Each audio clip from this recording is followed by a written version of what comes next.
ይስጥልን የሰዓቱ መረጃ ከዚህ ቀጥሎ እናቀርብላችኋለን። በ2018-2025 ግብር ዓመት በየ3 ወሩ የሚከፈለው ቅድመ ግብር የጊዜ ሰሌዳ ይፋ ተደርጓል። በገቢ ግብር አዋጅ ማሻሻያ መሰረት ከተያዘው የግብር ዓመት በፊት በነበረው የግብር ዓመት የተከፈለውን ግብር 25 በመቶ እንደሚከፈል መደንገጉ ይታወቃል።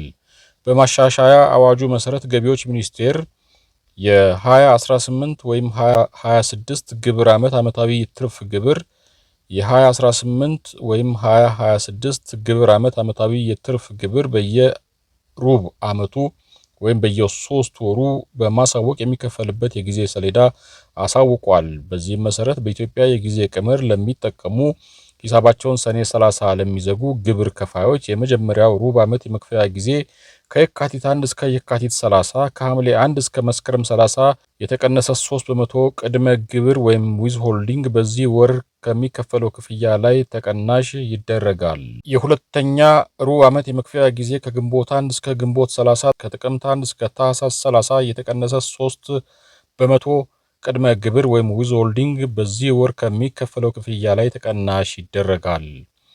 የሶስተኛ ሩብ ዓመት የመክፈያ ጊዜ ከነሐሴ 1 እስከ ነሐሴ 30፣ ከጥር 1 እስከ መጋቢት 30 የተቀነሰ 3 በመቶ ቅድመ ግብር ወይም ዊዝ ሆልዲንግ በዚህ ወር ከሚከፈለው ክፍያ ላይ ተቀናሽ ይደረጋል።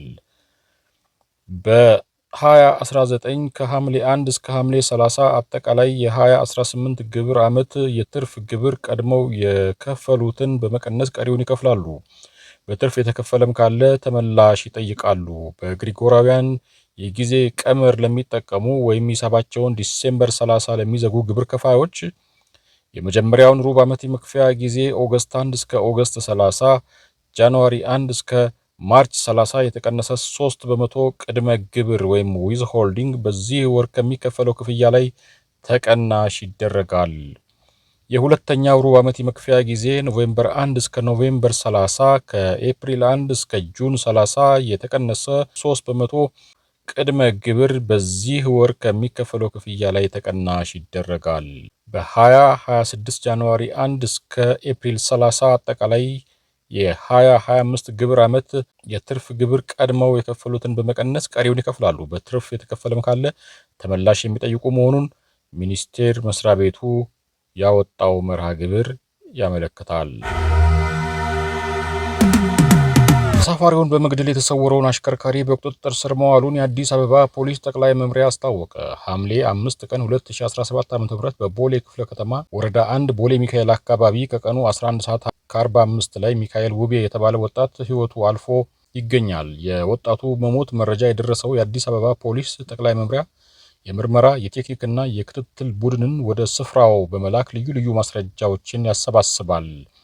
በዕለቱ የሟች እንጂ የገዳይ ማንነት አለመታወቁ ምርመራውን የተወሳሰበ አድርጎት ቆይቷል። ተጠርጣሪ ጅብሪል ብርሃኑ የሰሌዳ ቁጥር ኮድ 3B51857 አዲስ አበባ ቪትስ ተሽከርካሪ የነዳ ሟች ሚካኤል ውቤ በ200 ብር የትራንስፖርት አገልግሎት እንዲሰጠው ይስማሙና ጉዞ ይጀምራሉ። ስካይላይት ሆቴል አካባቢ ሲደርሱ ሟች ተጨማሪ 100 ብር በመጨመር 300 ብር ቢከፍልም አሽከርካሪው ጅብሪል ክፍያውን ያንሰኛል፣ 600 ብር ልትከፍለኝ ይገባል በማለት በሁለቱ መካከል አለመግባባት ይፈጠራል። ሁለቱ በመከራከር ላይ ባሉበት ሁኔታ አሽከርካሪው የዋጋ ግምቱ 70 ሺህ ብር የሚያወጣ የሟችን ስልክ ቀምቶ ሲያመልጥ ሟች በመኪናው ጋቢና የተሳፋሪ መቀመጫ በር በኩል በመንጠልጠል ስልኩን ለማስመለስ ሲሞክር አሽከርካሪው ከስካይላይት ሆቴል በጉምሩክ በኩል አድርጎ ሚካኤል ውቤን እየጎተተ በማሽከርከር ቦሌ ሚካኤል የትራፊክ መብራት አካባቢ ሲደርሱ ሹፌሩ ሚካኤል ውቤን ገፍትሮ በመጣል ሕይወቱ እንዲያልፍ ማድረጉን ፖሊስ ባደረገው ምርመራ አረጋግጧል።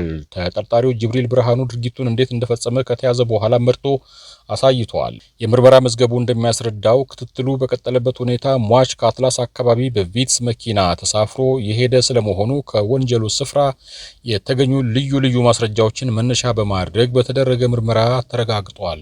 ሟች ሚካኤል ውቤ ተሳፍሮ የሄደበት ተሽከርካሪ ሰሌዳ ቁጥር ኮድ 3B51857 አዲስ አበባ መሆኑ ከተሳፈረበት ቦታ ጀምሮ በተደረገ ብርቱ መረጃ የማሰባሰብ ስራ በተገኙ ማስረጃዎች መታወቁን ተከትሎ አሽከርካሪውን ለመያዝ በተደረገ ጥረት ወንጀሉን በመፈጸም የተጠረጠረው ጅብሪል ብርሃኑ ከሕግ ተጠያቂነት ለማምለጥ በተለያዩ ጊዜያት ከባህር ዳር ከተማ እስከ ሐሙሲት ከሐሙሲት እስከ ሱሉልታ ማንነቱን እየቀያየረ ቢደበቅም የምርመራና የክትትል ቡድኑ ከብዙ እልህ አስጨራሽ ድካምና ብርቱ ክትትል በኋላ ህዳር 23 ቀን 2018 ዓመተ ምህረት በሱሉልታ ከተማ ከነ ተሽከርካሪው እንደተያዘ የአዲስ አበባ ፖሊስ ጠቅላይ መምሪያ አስታውቋል።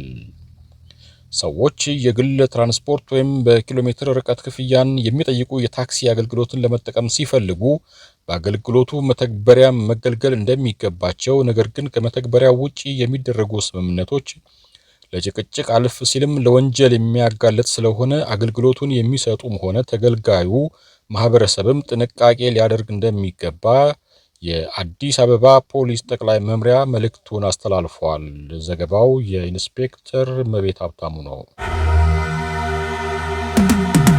የሙከራ ክትባት መስጠት ተጀምሯል። የማርበርግ ቫይረስ በሽታ የሙከራ ክትባት በደቡብ ኢትዮጵያና ሲዳማ ክልል በተመረጡ አካባቢዎች ለፈቃደኛ የሙከራ ተሳታፊዎች መሰጠት ተጀምሯል። ክትባቱ በዓለም ዙሪያ በተደረጉ ቅድመ ጥናቶች ደህንነቱ የተረጋገጠ ሲሆን ከአንድ ዓመት በፊትም በሩዋንዳ በተከሰተው ተመሳሳይ ማርበርግ በሽታ ጥቅም ላይ ውሎ በሽታውን ለመከላከል ተስፋ ሰጪ ውጤቶችን አሳይቷል።